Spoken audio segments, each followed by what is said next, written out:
a little bit. Rhythm. Now, what is rhythm? Man, you can look at a dictionary. It's hard to even figure out. Look at the definition. You still won't know what it means.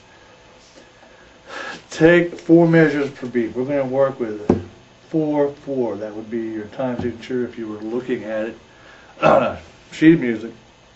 4 beats to a measure. The quarter note would get 1 beat.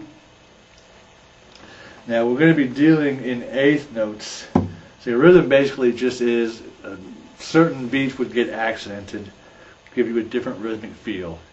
If you just worked with 4 beats a measure and you just didn't accent anything, that would be the rhythm. It would be fairly boring. If you accented the 2 and the 4, you'd have 2, 3, 4, 1, 2, 3, 4. There you go. A little bit more interesting. Now, since there's only 4 beats there, there's only so much you can do in the way of changing things up. When you go to 8 beats, eighth notes, you can apply accents to different ones, and you come up with all sorts of different rhythmic combinations. If you have a little trouble hanging on to the pick and all, when you're strumming, kind of take the pick, angle a little bit that way.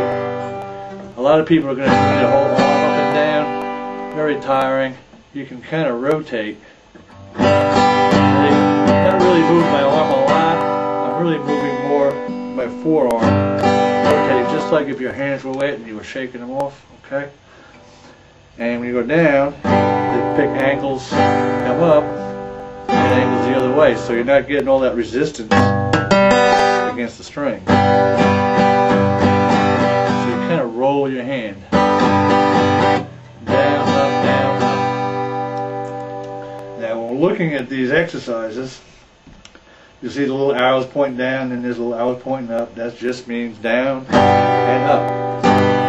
So the first exercise is pretty straightforward. We're using chord patterns. I'm using 1 4 1 5, or alternately you can use 1 4 5 4. 1 4 1 5 would sound like this.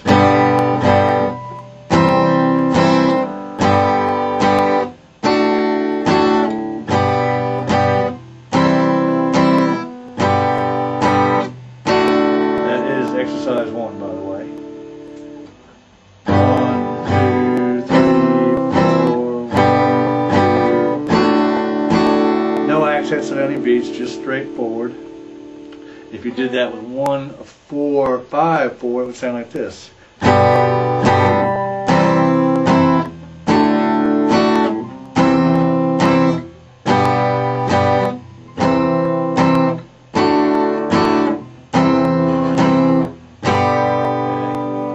Now the 1 4 1 5 you might actually recognize if you ever listen to any Van Morrison.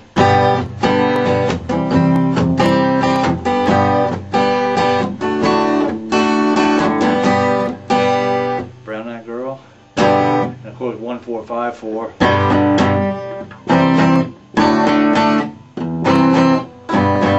Right, so anyway.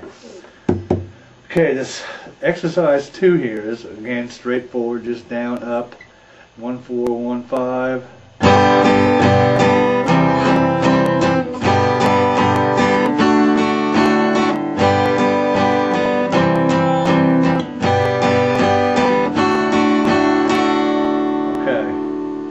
Exercise 3, here's where we start to get into different rhythms.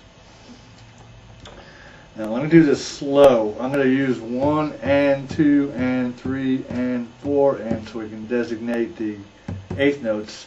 The count 1 is going to be down, the ands would be up. Now what we're doing here is kind of using your arm as a metronome. 1 and 2 and 3 and 4 and, but you're not going to hit the strings every time.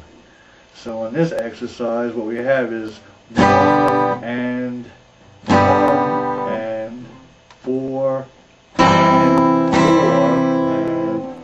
4 and 1 and 5.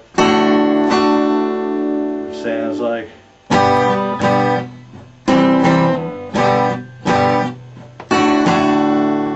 and there you have the rhythm.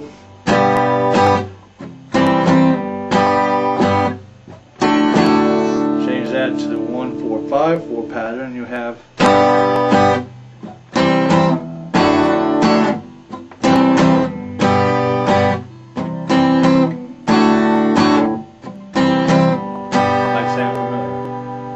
okay, the next exercise is a little bit more complicated. You might have to do it slow. 1 and 2 and 3 and 4 and 1 and 2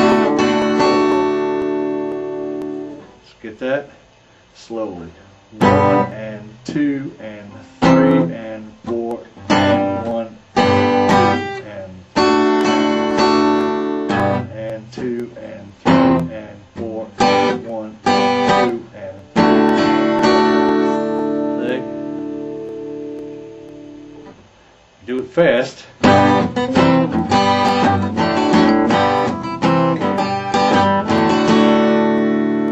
key of A might sound a little more familiar.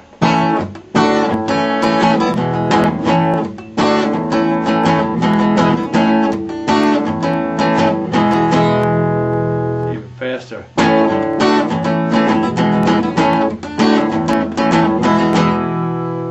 Ever listen to Neil Diamond, that's got to sound familiar. Think of some rhythms on your own. Just if you can't just think of them off the top of your head and do it. I mean, the way I like to, if you just start going, kind of get moving and just pick. Don't even think too much about it. Just pick. So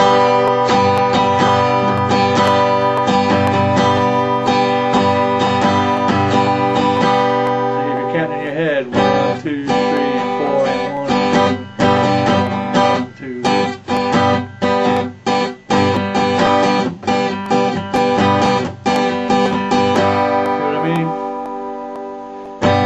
What's interesting also, if you write down, just write yourself a couple of measures, a couple of lines denoting 2 measures, put 8 little marks in them, just pick out which ones, randomly pick out a few in each measure, and then count it out and play them, see what comes up.